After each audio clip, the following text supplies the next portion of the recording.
ഹോയിങ്ങും Honjo കൂടി ഒന്നിച്ചിരുന്ന് ഫുഡൊക്കെ കഴിക്കുകയാണ്.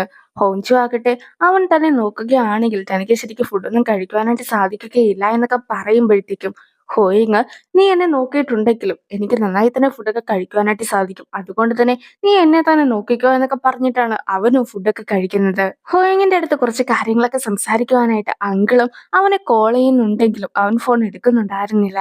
ഇപ്പോൾ തിരിച്ച് വീടിന് മുമ്പിലൊക്കെ എത്തിയിട്ടുണ്ടെങ്കിലും അവൾ പോകാതിരിക്കുവാനായിട്ട് അവന് വിശക്കുന്നുണ്ട്. അതുകൊണ്ട് തന്നെ ഫുഡ് കഴിക്കുവാനായിട്ട് നമുക്ക് ഒന്നിച്ച് പോയാലോ എന്നൊക്കെ അവന് ചോദിക്കുന്നുണ്ട്. പക്ഷെ അവളാകട്ടെ തനിക്ക് വിശക്കുന്നില്ല എന്നൊക്കെ പറഞ്ഞ് അവിടെ നിന്ന് പോകുവാനായിട്ട് തുടങ്ങുമ്പോഴത്തേക്കും, എനിക്ക് ശരിക്കും വിശന്നിട്ടാണ് ഞാൻ ഫുഡൊക്കെ വേണമെന്ന് പറഞ്ഞിട്ടുണ്ടായിരുന്നതെന്നാണോ നീ കരുതുന്നതെന്നൊക്കെ അവനും അവളുടെ അടുത്ത് ചോദിക്കുന്നു.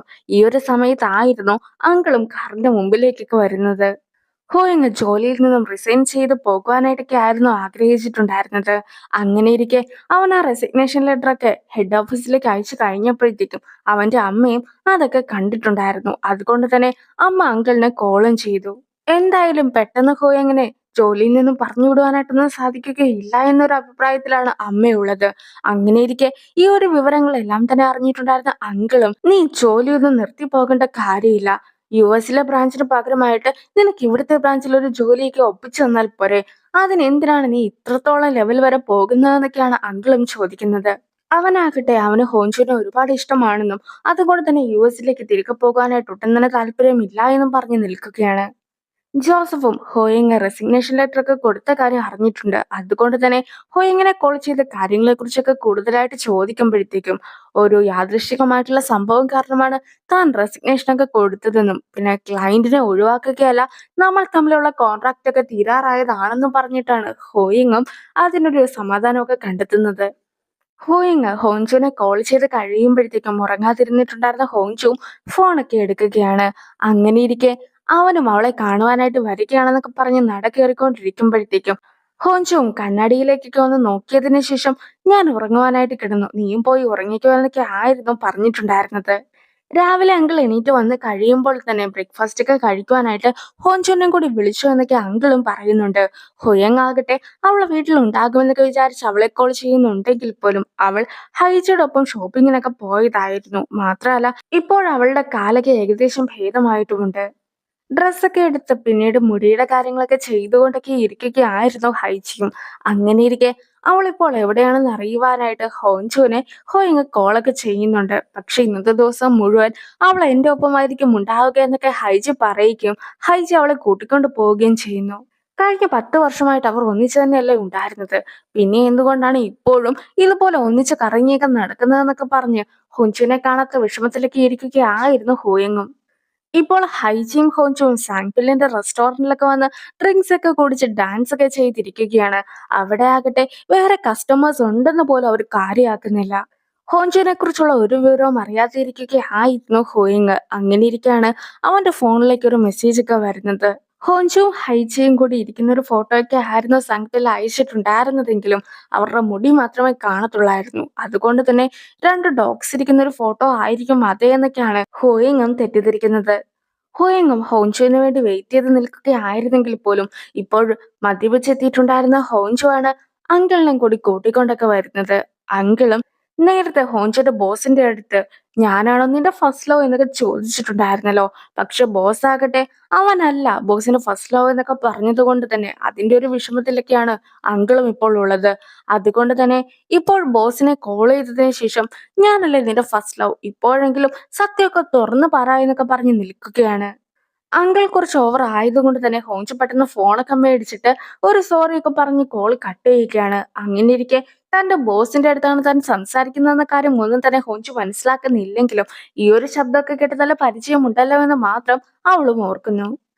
എന്തായാലും അങ്കിളിനെ അകത്തേക്കൊക്കെ കൊണ്ടുപോയേക്കാമെന്ന് വിചാരിച്ചുകൊണ്ട് അങ്കിളിനെ ഹുയങ് എടുക്കുന്നൊക്കെ ഉണ്ടെങ്കിലും അങ്കിളും ഇപ്പോൾ ഹോഞ്ചുനെ ഉപദേശിക്കുകയാണ്. ചുൻഹയുടെ കാര്യം നീ ഇനി ഓർക്കുകയേ വേണ്ട, അത് നിന്റെ ഫസ്റ്റ് ലവ് ആയിരുന്നു. ആ ഒരു കഥയെല്ലാം തന്നെ അവസാനിച്ചതാണ്. ഇനി നീ ആലോചിക്കേണ്ടത് ഹോയിങ്ങിനെ കുറിച്ചാണ്. ഹോയങ് ആകട്ടെ വളരെ സ്മാർട്ടും ഗുഡ് ലുക്കിങ്ങുമാണ്. അങ്ങനെ ഇരിക്കെ അവന് എപ്പോഴും നിന്റെ ഒപ്പം ഉണ്ടായിരിക്കുവാനായിട്ട് സാധിക്കുകയില്ല. അവനും യുഎസിലേക്ക് മടങ്ങി പോകേണ്ടതായിട്ടുണ്ടെന്നൊക്കെ അങ്കിൾ പറയുമ്പോഴത്തേക്കും ഈ ഒരു കാര്യങ്ങളൊന്നും തന്നെ അവൾ കേൾക്കാതെ ഇരിക്കുവാനായിട്ട് അങ്കിളിനെ വഴിയിൽ കിടത്തിയതിനു ശേഷം ഇപ്പോൾ അവളെയും വിളിച്ചുകൊണ്ട് ഹോയങ്ങും മാറി നിൽക്കുന്നു. അപ്പോഴായിരുന്നു അവനെ കാണിക്കുവാനായിട്ട് മുടിയൊക്കെ കേൾ ചെയ്ത കാര്യമൊക്കെ അവളും ഓർത്തിട്ടുണ്ടായിരുന്നത്.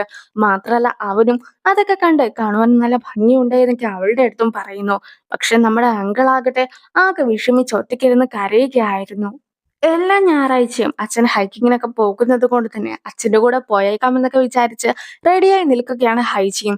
പക്ഷെ അച്ഛന്റെ അടുത്ത് എത്തിക്കഴിഞ്ഞപ്പോഴത്തേക്കുമാണ് അച്ഛൻ ഇന്ന് പോകുന്നില്ല എന്ന കാര്യമൊക്കെ അവൾ അറിഞ്ഞിട്ടുണ്ടായിരുന്നത്. അപ്പോൾ മാത്രമായിരുന്നു ക്യുങ്ടേക്കിന് പനി പിടിച്ച കാര്യമൊക്കെ അവളും അറിയുന്നത്.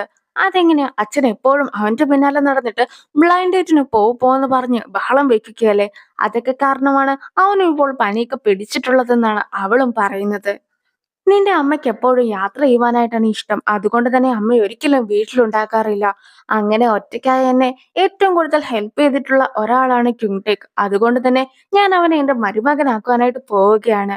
നിന്റെ ചേച്ചിക്ക് ജോലിയൊന്നും ഇല്ലാത്തൊരു ദിവസം അവനെ വീട്ടിലേക്ക് വിളിച്ചുകൊണ്ട് വരാം. അങ്ങനെ അവർക്ക് സ്വയം പരിചയപ്പെടുകയും ചെയ്യാമെന്നൊക്കെ അച്ഛൻ പറയുമ്പോഴത്തേക്കും ചേച്ചി മാത്രമല്ലല്ലോ ഇവിടെ ഉള്ളത്, ഞാനുമില്ലേ. മാത്രല്ല ഞാനും ക്യുങ്ടേക്കും ഒരേ ഇടത്താണ് വർക്ക് ചെയ്യുന്നത്. അങ്ങനെയിരിക്കെ ക്യുങ്ടേക്കും ഞാനും തമ്മിലുള്ള വിവാഹം നടത്തുന്നതല്ലേ കൂടുതൽ നല്ലതെന്നൊക്കെ ഹൈജിയും അച്ഛന്റെ അടുത്ത് ചോദിക്കുന്നുണ്ട്.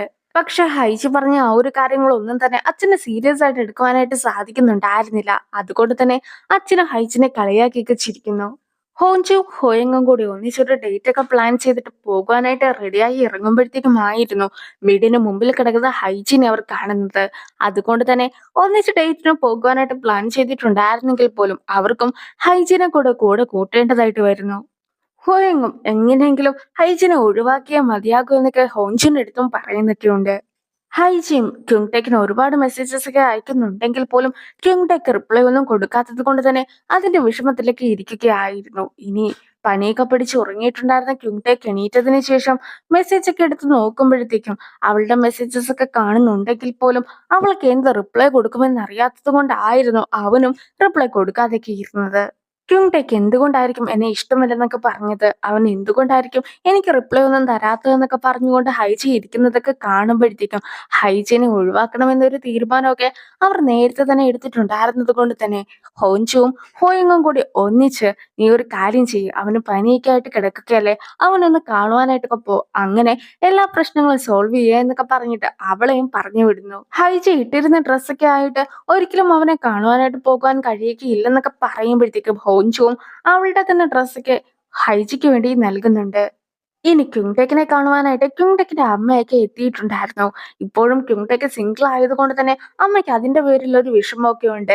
ഈ ഒരു സമയത്ത് നിനക്കൊരു ഗേൾ ഫ്രണ്ട് ഒക്കെ ഉണ്ടായിരുന്നെങ്കിൽ പനി പിടിച്ചിരുന്നിട്ടുണ്ടായിരുന്ന നിന്നെ കാണുവാനായിട്ട് ഗേൾ ഫ്രണ്ട് ഒക്കെ എത്തിയേനെ. ഇനിയെങ്കിലും നീ ഒരു കല്യാണമൊക്കെ കഴിക്കണമെന്നൊക്കെ പറഞ്ഞ് അമ്മ ക്യുങ്ടെക്കിനെ ഉപദേശിച്ചുകൊണ്ടൊക്കെ ഇരിക്കുമ്പോഴത്തേക്കും ആയിരുന്നു ക്യുങ്ടെക്കിന്റെ അടുത്തേക്ക് നമ്മുടെ ഹൈജി എത്തിയിട്ടൊക്കെ ഉണ്ടായിരുന്നത്. ഹൈജിയും ക്യുങ്ടെക്കിന്റെ കൂടെ വർക്ക് ചെയ്യുന്നതാണെന്നും അവന് പനിയാണെന്നൊക്കെ അറിഞ്ഞിട്ട് അവനെ കാണുവാനായിട്ട് ഫുഡൊക്കെ ആയിട്ട് എത്തിയതാണെന്നുമൊക്കെ അമ്മയുടെ അടുത്ത് പറയുമ്പോഴത്തേക്കും അമ്മയ്ക്കും ഹൈജിനെ ഒരുപാട് ഇഷ്ടമാവുകയാണ്. അതുകൊണ്ട് തന്നെ അവളുടെ പ്രായവും അവൾ വിവാഹം കഴിച്ചിട്ടില്ല എന്നുമുള്ള കാര്യമൊക്കെ അമ്മയും ഉറപ്പുവരുത്തുന്നു. അമ്മയാകട്ടെ കല്യാണം കഴിച്ച് കുട്ടികൾ ഉണ്ടാവുന്നതിനെ കുറിച്ചൊക്കെ സംസാരിച്ചുകൊണ്ടിരിക്കുമ്പോഴത്തേക്കും ഇനിയും അമ്മനെ ഇവിടെ നിർത്തിയാൽ ശരിയാവുകയില്ലെന്നൊക്കെ മനസ്സിലാക്കുന്ന ക്യുങ്ടേക്കും പെട്ടെന്ന് തന്നെ ഒരു ടാക്സിയൊക്കെ വിളിച്ച് അമ്മനെ കൊണ്ടുപോകാനായിട്ട് നോക്കുന്നു.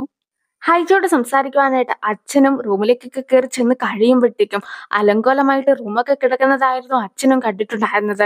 ഹൈജ ആകട്ടെ ക്യുങ്ടേക്കിന് വേണ്ടിയിട്ട് റെഡി ആയതുകൊണ്ട് തന്നെ ഒരുപാട് ഡ്രസ്സ് അതിലെയും ഇതിലെയും ഒക്കെ വാരി വലിച്ചൊക്കെ ഇട്ടിട്ടുണ്ടായിരുന്നു. മാത്രമല്ല ഹൈജ വീട്ടിൽ നിന്ന് ഇറങ്ങിപ്പോയത് പോലും അച്ഛൻ അറിഞ്ഞിട്ടുമില്ല.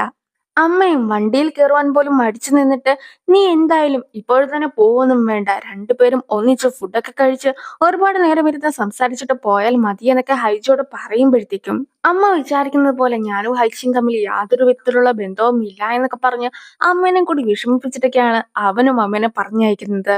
അമ്മ നിന്റെ അടുത്ത് അങ്ങനെയൊക്കെ സംസാരിച്ചതിൽ ഞാൻ നിന്നോട് ക്ഷമ ചോദിക്കുന്നു എന്നൊക്കെ പറഞ്ഞിട്ട് ഹൈജിനെ പറഞ്ഞയക്കുവാനായിട്ടൊക്കെ അവൻ ശ്രമിക്കുന്നത് കാണുമ്പോഴത്തേക്കും ഹൈജിയും ഇന്ന് ഞാൻ ഒരിക്കലും നിന്നെ കാണുവാനായിട്ട് വരുവാൻ പാടില്ലായിരുന്നു എന്നൊക്കെ പറഞ്ഞ് അവനെ താൻ വിഷമിപ്പിച്ചല്ലോ എന്നൊക്കെ ഓർത്തുകൊണ്ട് സ്വയം വിഷമിച്ച് നടന്നൊക്കെ പോകുന്നു. ആ ഒരു സീനോട് കൂടി ഈ ഒരു വീഡിയോ അവസാനിപ്പിക്കുകയാണ്. അടുത്തൊരു വീഡിയോ ആയിട്ട് ഇത്രയും വേഗം കാണാം. ബൈ.